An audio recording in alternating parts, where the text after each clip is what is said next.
Magandang hapon po sa inyong lahat. Meron po may nag-message po sa akin ngayon at nanghihingi ng tulong, no? So painsensuhan po para kahit papano ay makonsensya daw po yung taong sobra siyang ginawa ng masama. Okay?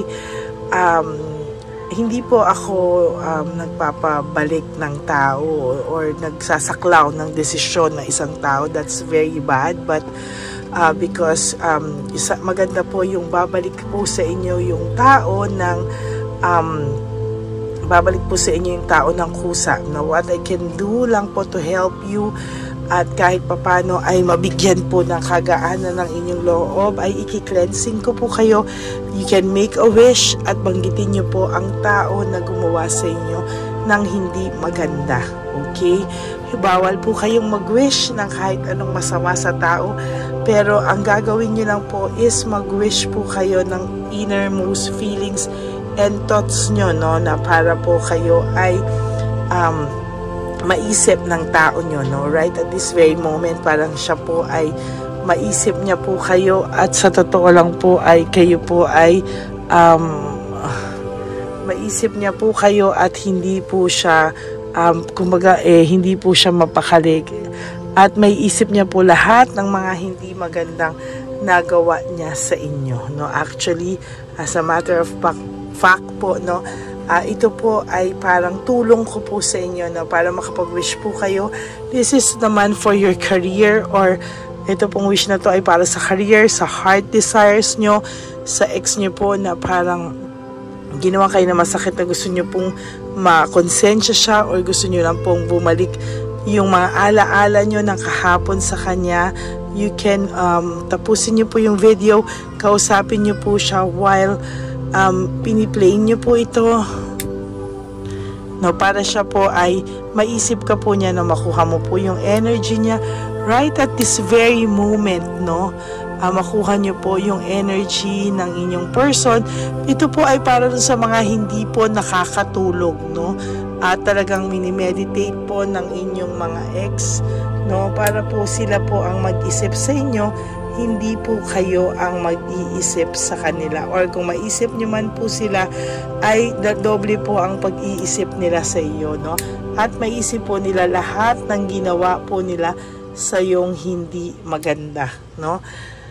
Right at this very moment, no, i-feel nyo po yung energy, pumikit po kayo, i-feel nyo po yung energy, imagine nyo po na kinakausap nyo po ang person nyo at sinasabi mo po lahat ng hindi magandang ginawa niya sa'yo. Sabihin mo po lahat ng laman ng feelings mo, emotions mo, and right at this very moment, sa kasama ng aking mga crystals, mapapasok po natin yung energy niya or maiisip niya po kayo right at this very moment. Nakasindi na po ang ating insenso, konting tulong po sa inyo, no, para maisip niya po yung magandang pinagsamahan nyo, no. Hindi po ako nagdidikta or gumagawa ng kung ano man na kailangan ipabalikin siya sa inyo, but yung memories nyo po right at this very moment, yung mga magaganda nyo pong pinagsamahan, yung mga magaganda nyo pong ginawa sa isa't isa ay maiisip niya po, no,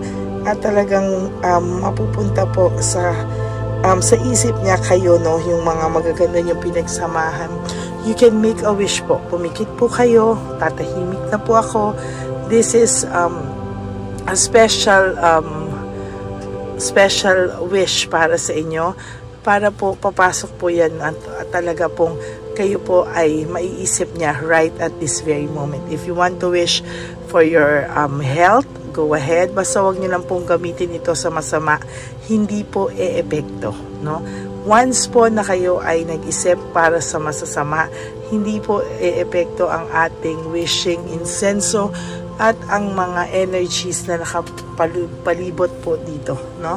So ngayon po, right at this very moment, pwede niyo na pong kausapin ang person nyo, no, at hahayaan ko muna po kayong kausapin hanggang matapos po ang ating insenso. Sasabayan ko po ng pagpikit at pagbibigay ng dasal at orasyon para naman po matulungan ko pong maisip niya kayo right at this very moment. Magsisimula na po ako. Banggitin mo po ang pangalan ng person mo at banggitin mo po kung ano ang laman ng puso mo. Kausapin mo po siya sa isip mo right at this very moment.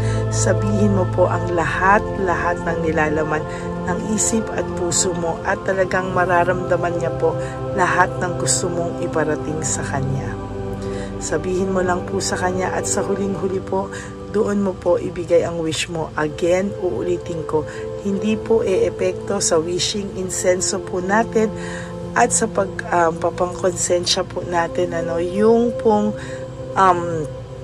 yun pong masasamang intention. Only good intentions po ang pakikinggan ng ating wishing insenso and mga candles at crystals na nandito ngayon. Simulan niyo po, banggitin niyo po ang pangalan niya at kausapin niyo po siya. Imagine niyo po siya sa inyong pagpikit na nasa harapan niyo po siya, no? Tsaka niyo po siya kausapin at sabihin niyo po lahat ng nilalaman ng puso at isipan niyo.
iiwanan ko po na nakabaliktad ito hanggang mamayang alas 11 ng gabi, no? Ang person nyo po ay maiisip po kayo at kahit papaano po ay siya po ay, ayan, medyo bumagsak na siya. Siya po ay kahit po sino ang kasama nito, maiisip at maiisip ka po ng person mo, and somehow, no, hindi po siya mapapalagay. Maiisip ka po nito at lahat po ng mga masasakit na nagawa niya sa inyo, no? Iiwanan ko po ito hanggang alas 11 ng gabi na nakabaliktad para po maisip ka niya at talagang hindi ka po niya makalimutan, no? Lahat po ay maggawin yan, no? Lahat po ng mga ginawa niyang hindi maganda sa iyo ay babalik po sa kanyang mga alaala at dadalahin niya po ito, no? Every time po na makakaramdam ka ng lungkot, pagkabagabag, aligaga, balikan mo lang po ang video na ito at gamitin mo po, no, sa iyong magandang intensyon, no? Ibigay mo po, idasal mo po at habang nakaharap dito lahat po ng innermost feelings and thoughts mo, no? Ito po ay magsisilbing gabay mo, no? Magdasal ka po at talagang ilagay niyo po ito at isa puso niyo po. Isa puso niyo po ang inyong intentions. Again, good intentions lang po tayo, no? Good intentions lang po tayo at talaga pong yan lang po ang pakikinggan, no? O yan lang po ang pwedeng may mangyaring talagang maisip kayo. Pero kung ito po ay bad intentions, again, hindi po ito gagana, no? Sa mga hindi po kayang magpaalaga or what, ito po yung mga pwede niyong balikan na videos para po gumaan ang inyong pakiramdam. Ilabas niyo po kung gusto niyo iiyak niyo po lahat dito, no? At sinasabi ko po kung ano po ang sinasabi niyo or kinakausap niyo po siya, no? Mararamdaman niya po yung mensahe na gusto mong iparating sa kanya. Maraming salamat po and God bless you all. Good intentions lang po. At ulitin ko po, living well is the best revenge. Mahal na mahal ko po kayo and God bless you all. Sana po ay nakatulong ako sa inyo sa pamamagitan nito.